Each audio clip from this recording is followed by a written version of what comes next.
Hey Chutties, welcome to my channel. நான் உங்க சுட்டீஸ் லாலா. நான் ஒரு கதை சொல்லவா? வாங்க போலாம். இந்த அழகான பசுமை காட்டில் ஒரு அதிசயம் இருந்தது. அந்த காட்டின் நடுவில் ஒரு பெரிய பழமையான மரம் இருந்தது.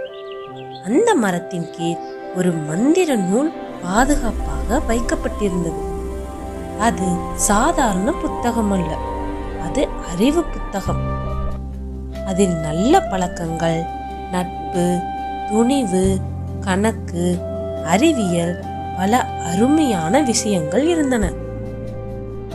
அந்த காட்டில் இருக்கும் குட்டி முயல், அணில், மான், குரங்கு எல்லோரும் தினமும் அந்த புத்தகத்தை படித்தார்கள்.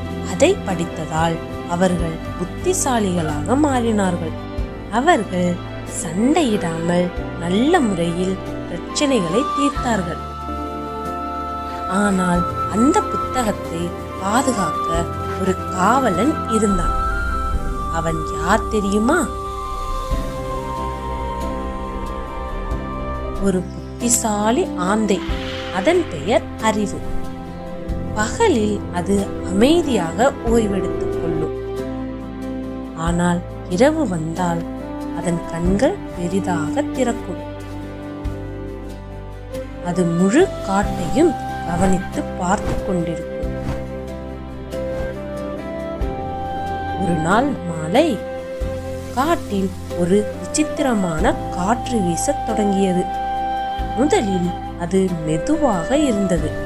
பின்னர் அது சுழன்றடித்து வீசியது. அது சாதாரண காற்று இல்லை, அது ஒரு காற்று பூதம். அந்த பூதத்துக்கு ஒரு தீய ஆசை இருந்தது.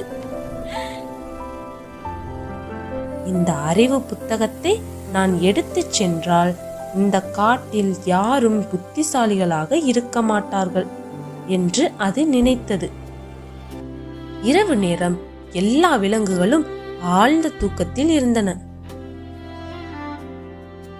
நிலா ஒளியில் அந்த புத்தகம் மெதுவாக ஒளிர்ந்தது.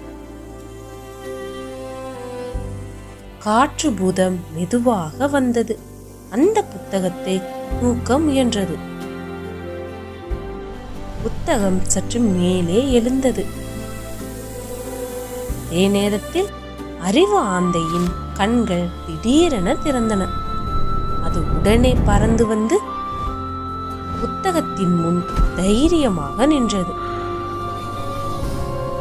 காற்று பூதம் கோபமாக சுழன்றது. இலைகள் பறந்தன, மரங்கள் குலுங்கின. ஆனால் ஆந்தை அஞ்சவில்லை. அது தனது சிறகுகளை பரப்பி புத்தகத்தை பாதுகாப்பாக மூடியது.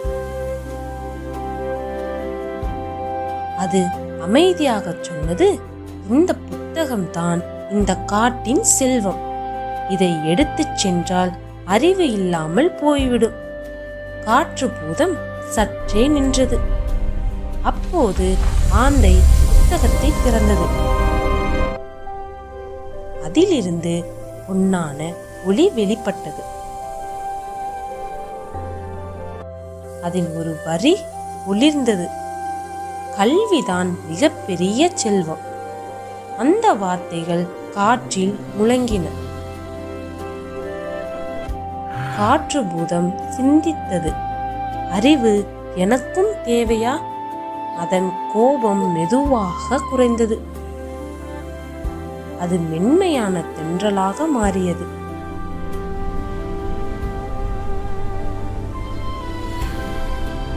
அடுத்த நாள் காலை காட்டில் பொன்னான ஒளி பரவியது.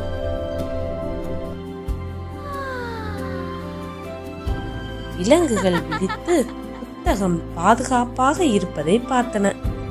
அவை மகிழ்ச்சியுடன் சிரித்தனர். அறிவு ஆந்தை மரத்தின் மேல் அமைதியாக இருந்தது. அது தனது கடமையை செய்ததில் மகிழ்ச்சி அடைந்தது. அன்று முதல் அந்த காற்று பூதம் கூட நல்ல காற்றாக மாறி குட்டி விலங்குகள் படிக்கும் போது மென்மையாக வீசத் தொடங்கியது. அந்த காடு அறிவால் பிரகாசித்தது. ஹே சுட்டீஸ், இதிலிருந்து என்ன தெரியுது? கல்விதான் நம்முடைய வாழ்க்கையின் மிகப்பெரிய செல்வம். அதை யாரும் திருட முடியாது. நாம் கற்றுக்கொள்வோம், பாதுகாப்போம், பகிர்வோம்.